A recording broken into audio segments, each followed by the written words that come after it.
قسما بالله ما في قحطان يا رجال. مليون سوري يعني مو صار لكم 10 سنوات.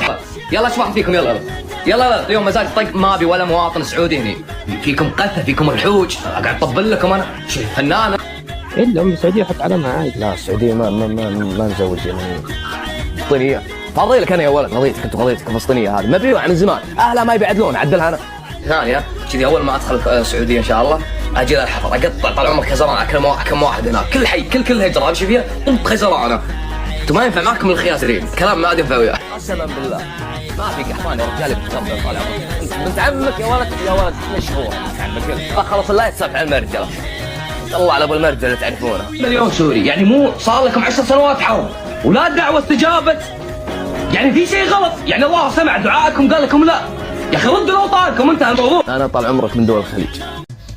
قولوا لهذا الورع من ضا يخاطر ما يستحي هذا عديم الرجاله. هل انت مسلم او مسيحي وكاذب تطعن باهلك بعد هذه الجماله؟ تسب اخوك وتستحي في الاجانب. حما عليك يا مفتري زباله حما على هذا الشنب. جاي عاتب اما الشنب موجود لكن خياله لا تحسب الرجال بكبر الشوارب ولا الشوارب هي دليل الرجاله. الجيد يعرف موقفه والتجارب اما عزز باشا بخليه بحاله ما هو كفو هذا من الحق هارب. رجال وجهه كانه لا نعاله سب السعوديين يوم كان غايب وسب اليمن هذا عديم الاصاله.